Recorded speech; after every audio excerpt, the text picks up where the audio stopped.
Iniciamos aqui mais uma edição do Democracia pela TV Assembleia. Vamos, como sempre, tratar de um tema da atualidade. Vamos abordar hoje uma questão que preocupa a muitos, em função do estreitamento do campo de observação em todo o mundo, através das comunicações, da celeridade do saber aqui o que acontece muito longe e também próximo de nós. Desastres naturais. Eles estão aí nos noticiários, em todas as plataformas de mídia. Por quê? Porque chamam a atenção das pessoas pelo inusitado, pelo surpreendente, pelo acúmulo de riscos e muitas vezes pela irresponsabilidade. Vamos tratar, neste espaço do Democracia, repito, sobre desastres naturais, com convidados especiais. Exatamente isso, especialistas nas suas áreas, que trazem a sua contribuição para o melhor entendimento do telespectador, que mostram suas experiências, abordam causas e também debatem consequências. Trazemos para o Democracia para falar sobre o que aconteceu há pouco no Brasil, o desastre em Minas Gerais. Um desastre natural, nem tanto com a participação também da engenharia, do homem e a ausência de fatores capazes de impedir a extensão do que se viu. E o que acontece no mundo que se transforma com a desproteção de reservas naturais. Mas quem fala mais e tem absoluta prioridade nesse espaço é o convidado. Por isso apresentamos os convidados de hoje do Democracia. Alexandre Bugin, presidente da ABS, Associação Brasileira de Engenharia Sanitária e Ambiental, seccional do Rio Grande do Sul. O doutor, professor João Carlos Jair Carlos Kopp, que é especialista em mecânica de rochas. E o doutor Milton Carriconde, que é consultor de engenharia de minas, métodos de concentração e barragem de rejeitos. Para a primeira manifestação sobre a pauta de hoje do nosso Democracia, nós convidamos o doutor Alexandre Bugin. Tudo bem? Tudo bem, Batista. Eu cumprimento a ti e aos telespectadores pela oportunidade de estarmos da ABS, estar presente e poder participar desse programa e debater com os colegas, né, do programa no sentido de se ver o nível de consequências que nós vamos ter a partir desse desastre de Mariana e também a gente pensar em soluções, porque os técnicos devem desenvolver isso juntamente com a sociedade, em soluções no sentido de prevenir esse tipo de situação. A ABS, a Associação Brasileira de Engenharia Sanitária e Ambiental, no qual eu represento, ela é uma entidade técnico-científica, né, com mais de 50 anos de participação no Brasil, né, fundação no Brasil, e atua no setor de saneamento ambiental, né, em todas as áreas, né, em que envolve o planejamento ambiental, planejamento territorial, a questão do saneamento, esgotamento sanitário, tratamento de águas e também agora, com certeza, nós vamos nos voltar para esse tema no sentido de desenvolver essa discussão na entidade. Eu digo sempre que existem 3 situações de desrespeito inaceitáveis nas relações humanas. A primeira delas, não responder cumprimento. A segunda, trocar o nome. E a terceira, que é a pior delas, é a indiferença. Portanto, eu vou repetir aqui, porque eu errei ao dizer João e não Jair. Professor, doutor Jair Carlos Kopp. Exato. Não se preocupe com isso. Eu atualmente estou trabalhando como professor convidado do programa de pós-graduação em Engenharia de Minas, Metalúrgica e Materiais.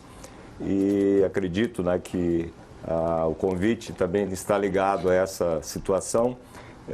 Felizmente, eu tenho aqui, junto para esse debate, 2 profissionais bastante gabaritados, que há bastante tempo vêm trabalhando em questões ambientais, em particular na área de mineração. O tema desastres naturais é bastante amplo, né? Não contempla apenas desastres que estão ligados a obras do homem, né? Ações antrópicas, mas também desastres naturais, essencialmente, né, que seriam questões como terremoto, vulcanismo, que independem, vamos dizer assim, da ação direta do homem. Nós temos o caso recente, claro, do rompimento da barragem de Mariana, que provocou um grande desastre ambiental, né? E provavelmente essa é uma questão importante a ser tratada, porque muito tem se dito sobre isso e muitas coisas estão colocadas de maneira inadequada, a meu ver, e seria interessante a gente abordar algumas questões relacionadas com isso. Outros desastres assim, que impactam bastante é o que ocorreu há alguns anos atrás no estado do Rio de Janeiro, com o deslizamento de encostas, né? Que é um evento natural, mas que foi acelerado pela participação do homem, né? Ao invadir essas áreas de risco, fazerem construções, e isso propiciou que o evento tivesse uma magnitude muito grande. Nós tivemos mais de 2.000 mortes relacionadas com aquele desastre, né? Então, tem várias formas de encarar esse problema. Uma inundação também é um desastre ambiental muito grande. As águas invadem a cidade e acabam carregando os poluentes de volta para o rio, ou invadem plantações e acabam levando, né, os pesticidas que são utilizados e acabam também contaminando o ambiente. Então, tem vários eventos, né, que são considerados desastres ambientais e que podem, de alguma forma, impactar todo o entorno e a própria atividade humana nessas vizinhanças. Dr. Milton Carriconde. Pois não, eu sou já há algum tempo, trabalho em mineração, há mais de 40 anos, e trabalho atualmente como consultor em algumas empresas. Tive a oportunidade de participar de interessantes projetos nessa área de barragens para mineração, de depósitos de rejeito, ou forma de tratar os rejeitos de mineração. Tive a oportunidade de trabalhar em projetos e na execução, porque trabalhei bastante tempo em operação de mina, onde se produz esses rejeitos que, nesse caso de Mariana, veio a acarretar esse grave problema ambiental. Tenho experiência em algumas barragens, algumas operações no Brasil e fora do Brasil, e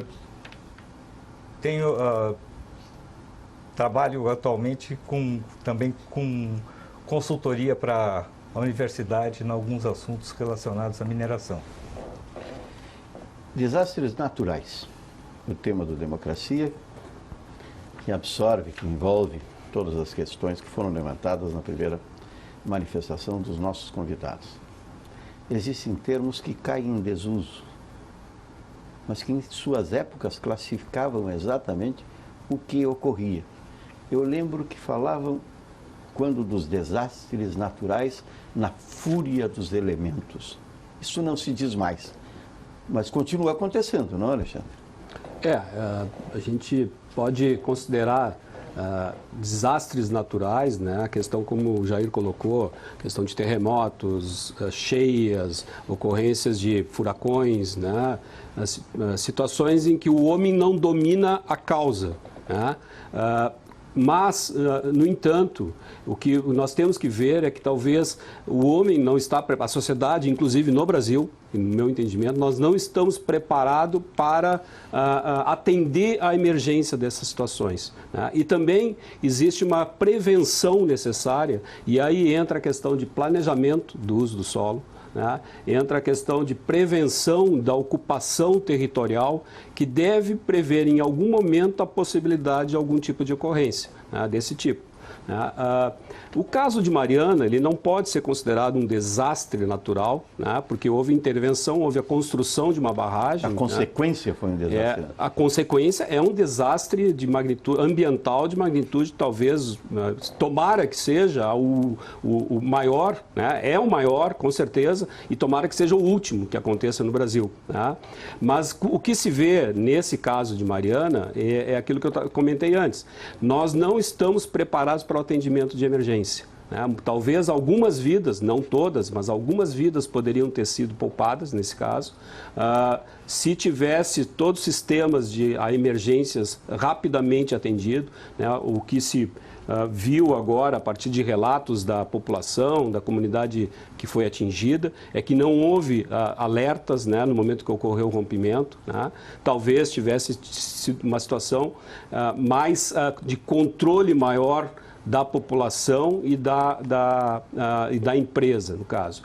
No caso de Mariana também existe o questionamento de por que foi construída uma barragem a montante de uma comunidade existente, né, já que já existia. E aí vem a questão do planejamento. Talvez isso, apesar dessa barragem ser muito antiga, talvez o Jair e o Milton saibam exatamente o tempo dessa barragem, mas lá atrás falhou-se porque imaginou-se que todas as questões de segurança seriam atendidas, atenderiam e não teria o risco para essa população.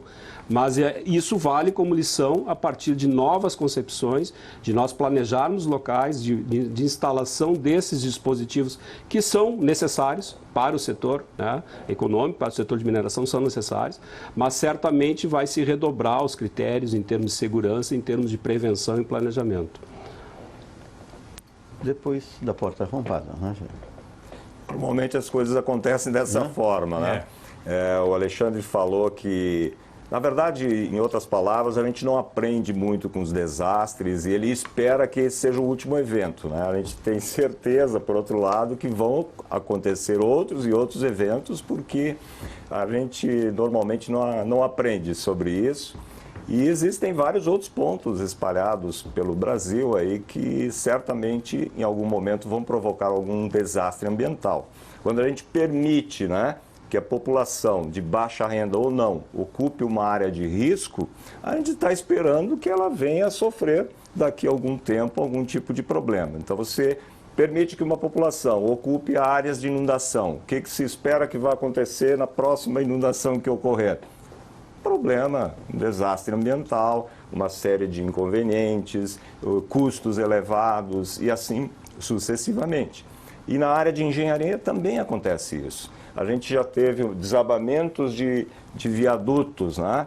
Pensava-se que não ia ocorrer novamente na época da Copa, né? O ano passado aconteceu um desabamento em Belo Horizonte, com morte de pessoas, né? Então as coisas acontecem dessa maneira. Se a gente olhar aqui em Porto Alegre, nós temos construções na aba, no aterro de viaduto, ali na 116 com a 101, se você olhar para baixo, você vai ver construções, residências de baixo padrão, de qualquer forma, são pessoas que estão ali em cima do aterro que dá acesso, que dá sustentação ao viaduto. A qualquer momento, um veículo pode despencar lá de cima e atingir essas pessoas. Então a gente não aprende, a gente expõe as pessoas ao risco e deixa que elas fiquem ali, atendendo apelos, é um problema social, é um problema disso ou daquilo. Com o tempo, esse problema pode ser muito aumentado, né? E as consequências muito mais graves. As pessoas nessa situação de risco, normalmente, elas têm uma espécie de conformismo, de fatalismo, né? Porque tem a expectativa de hoje ou amanhã sofrer ali a agressão da natureza, né? Mas permanecem ali. Aí a responsabilidade de quem é, Milton? Pois é, existem vários trabalhos, inclusive, dizendo que muitas causas técnicas que ocorrem em acidentes ou em desastres e coisas, na verdade, eles têm muito mais influência administrativa, que acaba sendo a causa última, a técnica, algum rompimento, algum problema técnico que ocasiona desastre desse tipo. Mas o estudo, quer dizer, como se administrou aquele projeto até atingir aquele ponto, como que ele se desenvolveu, como que está se acompanhando aquilo, isso aí é uma falha talvez muito maior do que acaba ocasionando a falha técnica que proporciona o desastre. Mas, na verdade, aquilo já, muitas vezes podia ser previsto, podia ser evitado, ou falta acompanhamento, ou a interferência econômica, às vezes, é mais importante do que a interferência técnica, ou seja, a parte econômica acaba interferindo na técnica. Isso é bastante comum, né? Mais comum do que deveria ser. Se fala estrito senso, quando eu falo em natureza, é isso, é a chuva que vem ali, sabe que haverá uma inundação. Isso tem sido periódico, né? E as pessoas retornam. Tem muito de desconhecimento, ignorância e irresponsabilidade, mas também no fim e ao cabo, né, desse conformismo das pessoas que não colaboram em nada. De certa forma, tão prejudicial quanto aquelas que não colaboram nas áreas ocupadas, nas áreas urbanas, né, jogando os seus restos nos arroios e nos rios. Batista, uma coisa importante até para informação, que talvez quem não é da área e que não sabe disso, nós temos desde 2010 no Brasil, né, uma lei, que é a Lei 12.334, que define a política nacional de segurança de barragens. Essa lei ela foi criada a partir dos acidentes que ocorreram entre 2007 e 2009, alguma coisa assim, e depois ainda teve aqueles outros episódios de deslizamentos no Rio de Janeiro. Rio de Janeiro, lá no Taramento. E é uma lei que, se for avaliar a legislação, ela é bastante completa, tá? E ela busca atender todas essas questões. Agora, uma questão importante e se vê, e ela exige os planos de contingência, os planos de emergência das empresas, do setor público e que detém essas barragens, tanto barragens de rejeitos, barragens de irrigação, barragens de hidrelétricas, né? São dispositivos que estão previstos nessa legislação. Mas o que se viu é que talvez poucos planos de emergências foram desenvolvidos e foram simulados, foram trabalhados com as comunidades, no sentido de que realmente, se ocorrer um acidente desse tipo, né, que muitas vezes poderá não ser evitado, né, mas ao menos as consequências deles poderão ser minimizadas, né? Então existe uma legislação que certamente agora vai ser revista, talvez, né? Vai ser novamente discutida até a questão de critérios de construção de barragens, critérios de metodologias, localização, enfim. Mas o importante é saber que nós temos planos sendo elaborados no Brasil que talvez estejam simplesmente para atender a lei, estão sendo entregues e não estão sendo praticados pelas empresas, que, segundo alguns relatos e alguns depoimentos aí, é o caso da Samarco, né, da empresa Samarco, e no caso de Mariana. Existe um plano de emergência, só que ele não foi efetivamente aplicado, né, ou treinado ou simulado no sentido da magnitude da possibilidade de desastre desse tipo. A omissão da empresa que se omite até de pedir desculpa, né? É o que se viu aí, né?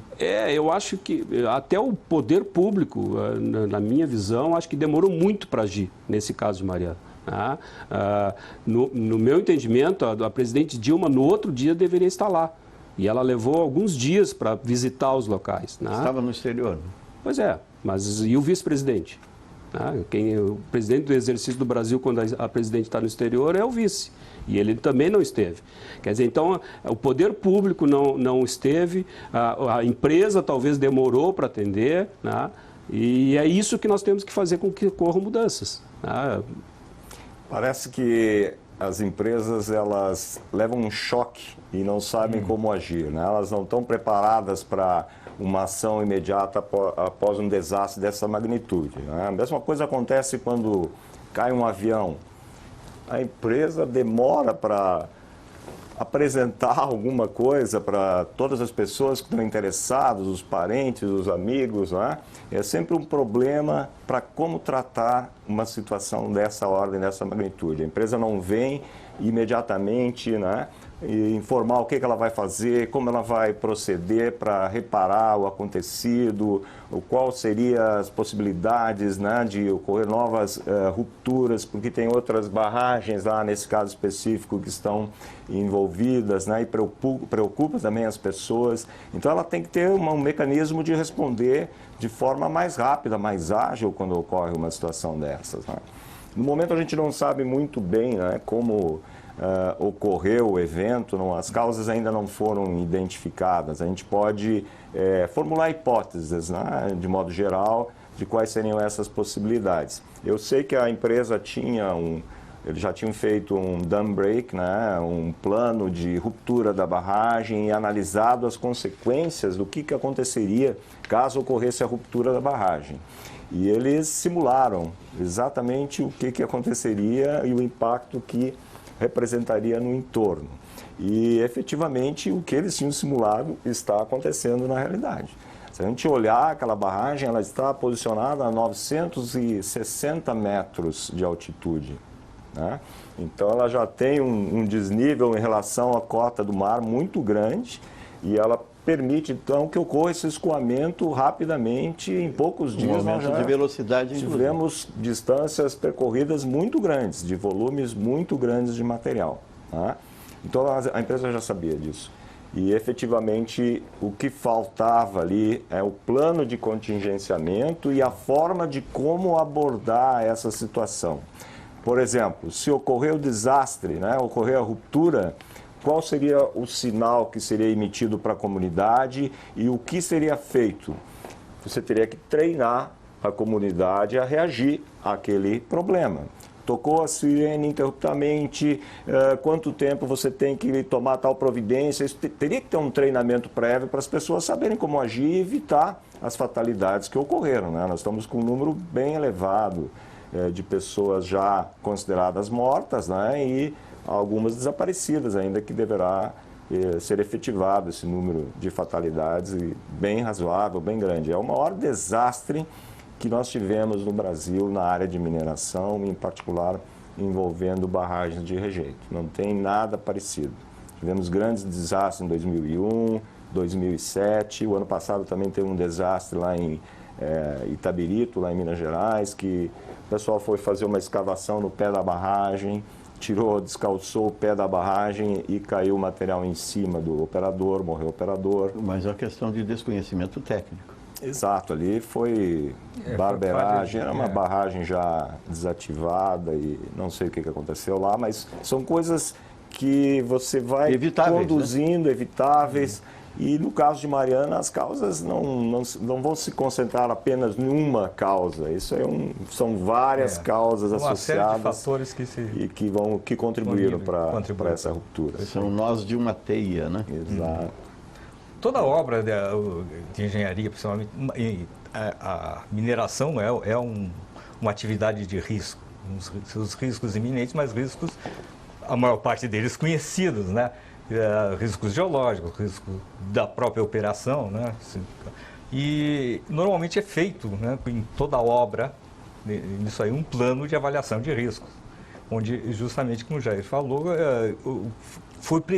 se prevê o que pode acontecer. Agora, a partir dali, isso aí tem que ser desenvolvido e tem que ser acompanhado. Para evitar. Para evitar que aqueles riscos já admitidos que existem, né, não ocorram, ou ocorram com o menor dano possível, né? Isso aí parece que realmente houve uma falha aí no sistema, porque o pessoal não estava preparado, apesar de o risco ser conhecido, pelo menos da empresa, né? Mas não estava preparado para evacuações, do pessoal, para salvar o possível ali em matéria de vidas. Eu sei de conversas assim, com o pessoal da Vale, que a empresa tentou adquirir as propriedades lá no local, tá? E as pessoas não quiseram vender.